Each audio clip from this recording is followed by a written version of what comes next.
रूपा अपने पति नामदेव और बेटी संध्या के साथ अजमेर में रहती थी। पति की नौकरी भी ठीक थी, 2 कमरों का अपना मकान भी था। रूपा ने संध्या को भी अच्छे स्कूल में डाल रखा था।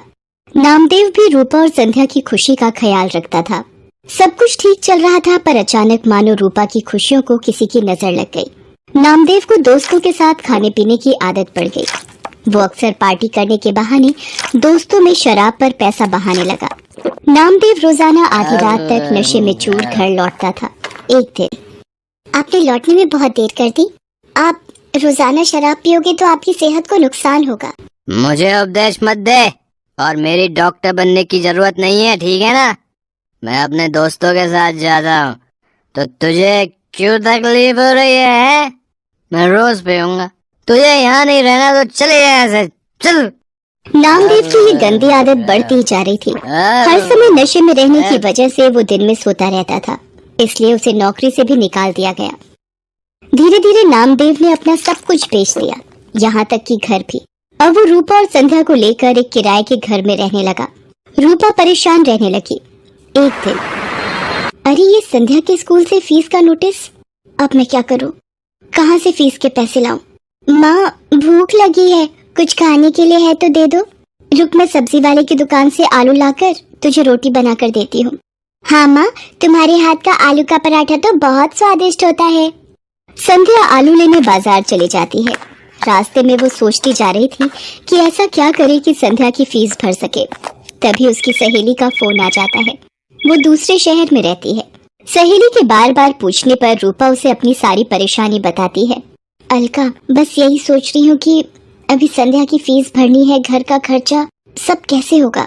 अरे तू घबरा मत, सब ठीक हो जाएगा। अभी इस वक्त तू कहाँ है? संध्या को मेरे हाथ के आलू के पराठे बहुत पसंद है, आलू लेने जा रही थी। आलू के पराठों से याद आया, तू तो राजमा चावल कितने टेस्टी बनाती थी, याद है? सब उंगलियां चाटते रह जाते थे। तू राजमा चावल बनाकर क्यों नहीं बेचती? इससे तेरी कमाई भी हो जाएगी, जिससे तू थोड़ा बहुत परिवार का खर्च उठा पाएगी।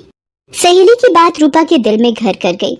उसे एक उम्मीद दिखाई दी, पर शुरुआत कैसे करे उसे अब यही सोचना था। अगले दिन उसने राजमा और चावल बनाए और पतीले में लेकर घर के पास सड़क के किनारे बैठ गई। पूरा दिन धूप में वो बैठी रही, पर किसी ने भी उसके राजमा चावल नहीं खरीदे। शाम को वो घर आ गई। उसके राजमा चावल बिल्कुल भी नहीं बिके। वो घर आकर रोने लगी। मैं क्या करूं भगवान, मैंने कोशिश की पर कामयाब नहीं हुई, मुझे हिम्मत दो भगवान। माँ, जब मैं कभी परीक्षा में अच्छा नहीं करती तो तुम ही तो मुझे कहती हो दोबारा मेहनत करूं। आप भी कल दोबारा कोशिश करना माँ। मेरी बेटी कितनी समझदार हो गई है, तू ठीक कह रही है। मैं एक बार और कल कोशिश करूंगी। रूपा अगले दिन दोबारा राजमा चावल बनाती है। पूरा दिन एक भी ग्राहक नहीं आता। रूपा निराश हो जाती है। आज भी कोई ग्राहक नहीं आया, लगता है मुझे ये काम बंद करना पड़ेगा। अब आपके पास कुछ खाने को मिलेगा? यहाँ आसपास की खाने की दुकानें बंद हो गई हैं। आपको यहाँ देखा तो मुझे लगा कि यहाँ कुछ खाने को मिल जाए शायद। जी, राजमा चावल की प्लेट है मेरे पास। भूख में तो सब कुछ अमृत है। एक प्लेट कितने की है? जी 20 रुपए। क्या बात है, राजमा चावल तो बड़े ही स्वादिष्ट बने हुए हैं। आपको पहले तो कभी नहीं देखा यहाँ, क्योंकि मैं पहले कई बार आया हूँ इधर। जी अभी शुरू किया है। ये लो आपके 20 रुपए।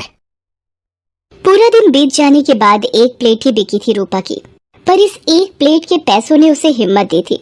रूपा अगले दिन राजमा चावल लेकर ही बैठी थी कि पिछली रात वाला ग्राहक दोबारा आया। आपने पहचाना मुझे? कल आपके राजमा चावल बहुत स्वादिष्ट लगे, तो मेरे पार्टनर दोस्त को भी खिलाने आया हूँ। आप 2 प्लेट बना दीजिए। अभी बना देती हूँ साहब। धीरे धीरे 1 से 2 व्यक्ति देखते देखते अब रूपा के पास ग्राहक आने शुरू हो गए थे। रूपा कमाए हुए पैसों से संध्या की स्कूल की फीस भरना चाहती थी, पर एक दिन, ये ट्रंक में क्या छुपा रही है? दिखा जरा, दिखा मुझे। ये रुपए मैंने संध्या की स्कूल की फीस के लिए जोड़ कर रखे हैं, ये मत ले जाओ। देख, मेरे दोस्त मेरा इंतजार कर रहे हैं, ये रुपए दे मुझे, दे इधर, दे।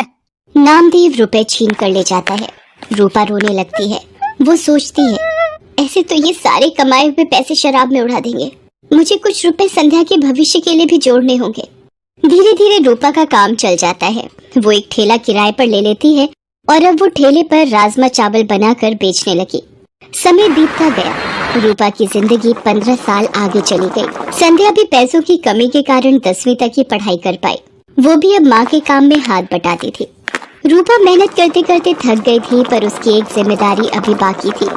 वो थी संध्या की शादी। एक दिन रूपा की वही सहेली जिसने फोन पर बात की थी, रूपा से मिलने आती है।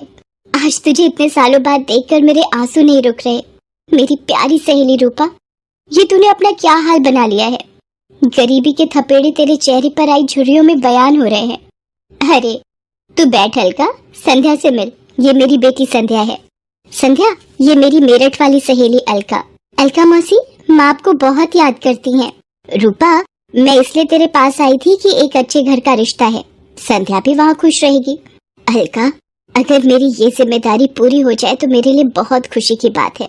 ठीक है, फिर मैं बात कर लेती हूँ लड़के वालों से। रूपा को तसल्ली हो जाती है कि संध्या की शादी हो जाएगी।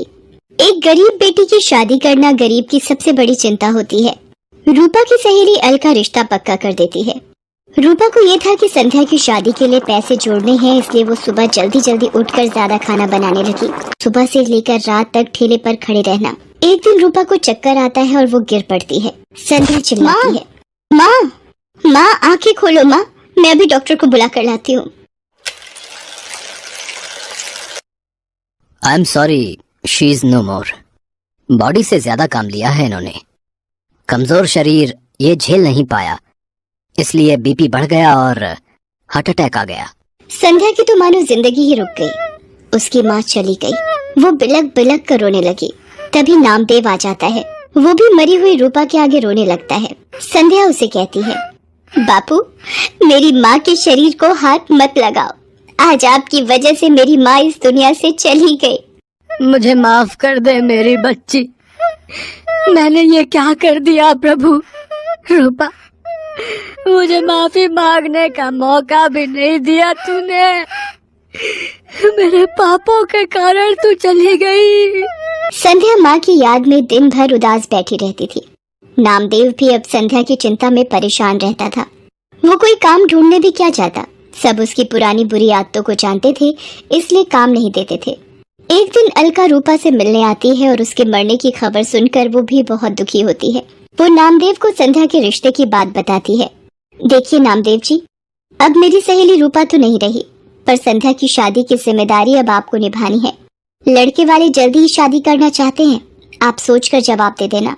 अलका के जाने के बाद नामदेव सोच में पड़ जाता है कि उसके पास तो एक पाई तक नहीं जो वो संध्या की शादी कर सके। वो रूपा को याद करके रोने लगता है। तभी एक आदमी आता है। जी नमस्ते, मेरा नाम मोहन है। रूपा जी के बारे में पता चला, सुनकर बहुत दुख हुआ। आपको कुछ काम था रूपा से? जी, एक दिन मैं रूपा जी के ठेले पर राजमा चावल खाने आया था, तभी उनसे बात हुई। मैं जरूरतमंद लोगों के लिए एक बैंक योजना चलाता हूँ। रूपा जी भी मेरे पास रुपए जमा करवाती थीं। वो जब भी पैसे जमा करने आती तो यही कहती थी कि मेरी बेटी संध्या की शादी में काम आएंगे। आज वही रुपए मैं देने आया हूँ। पिछले दिनों उन्होंने मुझे फोन किया था कि बेटी की शादी के लिए जरूरत है तो मैं उन्हें दे दूं। ये लीजिए, ब्याज मिलाकर 3.5 लाख रुपए उनके बैंक में जुड़े हुए हैं। आज उन्हें देने आया था। रूपा, तुम अपनी जिम्मेदारी निभाना नहीं भूली। जाते जाते भी अपनी बेटी की शादी की जिम्मेदारी निभा गई। संध्या बेटी, देखो, तुम्हारी माँ की तरफ से शादी का तोहफा ये अंकल जी लाए हैं। संध्या भी ये सब देखकर रोने लगती है। उन रुपयों को नामदेव संध्या की शादी में लगा देता है और संध्या को ढेर सारा आशीर्वाद देकर विदा कर देता है।